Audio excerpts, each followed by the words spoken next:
Hello everyone, I am your teacher for this question and the question is find the resultant of two forces, one 6 Newton due east and other 8 Newton due north। यानी कि यहाँ इस question में हमें दो force given है 6 Newton और 8 Newton, उनकी पर्टिकुलर इंडिविजुअल डायरेक्शंस भी गिवन है। हमें बताना है कि उन दोनों फोर्सेस का जो रिजल्टेंट फोर्स होगा वो क्या होगा। सबसे पहले आइए हम लोग इस डायग्राम को ड्रॉ कर लेते हैं according to the given question. So in this given diagram हम अपनी वर्टिकल एक्सिस y एक्सिस में लेकर चलेंगे north and this must be east. हमारा जो क्वेश्चन में 6 न्यूटन फोर्स गिवन है वो तो ईस्ट में जा रहा है, तो हमने उसको ले लिया 6 न्यूटन यहाँ पर, और नॉर्थ की तरफ जा रहा है हमारा 8 न्यूटन, तो यहाँ हम मेंशन कर दिया 8 न्यूटन एंड ऑब्वियसली इनका रिजल्टेंट कहाँ होगा, कहीं बीच में होगा। The resultant will be here. तो यहाँ पर जो हमारा 8 न्यूटन है और 6 न्यूटन, देख सकते हैं कि उसके बीच में जो एंगल बन रहा है वो 90 डिग्री का एंगल बन रहा है, और साथ ही साथ हमारा जो रिजल्टेंट है उसका एक्स एक्सिस के साथ कुछ एंगल बन रहा है। Let the angle be beta. तो यहाँ पर सबसे पहले हम कुछ गिवन चीजें लिख लेते हैं। लेट क्वेश्चन में हम ये लेट कर लेते हैं कि जो हमारा जो पी वेक्टर क्वेश्चन में गिवन है, यानी कि पी वेक्टर, उसे हम यहाँ पर लेके चल रहे हैं 6 न्यूटन। हमारा जो क्यू वेक्टर है उसे हम यहाँ पर इस क्वेश्चन में लेके चल रहे हैं 8 न्यूटन। इन दोनों के बीच का जो एंगल थीटा है according to the given data in the question that is 90 degree. तो ये तीनों बातें हमें क्वेश्चन के अंदर गिवन है। अब आइए हम इस क्वेश्चन को सॉल्व करते हैं by using the vector addition formula. क्या होता है vector addition formula?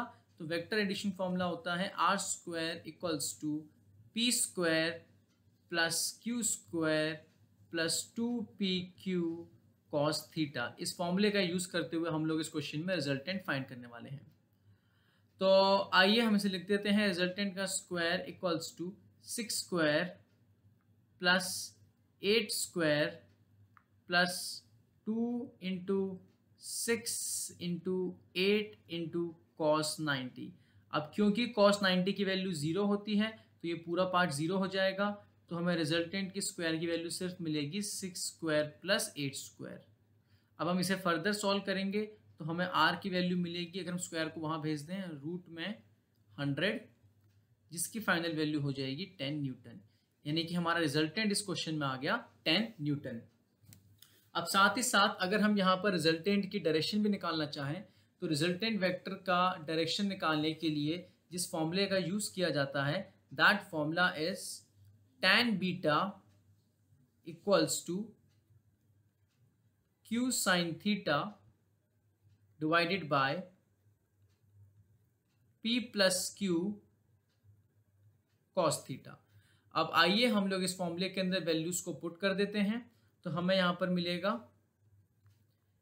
8 into sine 90 because theta is 90 degree upon 6 plus 8 cos 90। जैसा कि हम जानते हैं cos 90 की वैल्यू 0 है तो ये नीचे वाला पार्ट 0 हो जाएगा, तो यहाँ खाली बचेगा हमारा, और sin 90 की वैल्यू 1 होती है, तो 8 इंटू 1 डिवाइड बाय 6। तो यानी कि हमें अपनी tan बीटा की वैल्यू मिलेगी which is 1.333 and so on. तो या तो हम अपने tan बीटा की वैल्यू को यहीं पर स्किप कर सकते हैं, और we can write down it as b is equals to tan inverse mathematics form में 1.333। एंड फर्दर अगर हम इसे और सॉल्व करना चाहते हैं और एक परफेक्ट एंगल के फॉर्म में अपने आंसर को लिखना चाहते हैं तो tan इनवर्स 1.33 की वैल्यू होगी 53 डिग्री 8 रेडियंस। तो इस तरीके से हमने यहाँ पर रिजल्टेंट फोर्स को फाइंड करा with direction. Hence the above explanation is the required answer. I hope you understood the explanation. Thank you.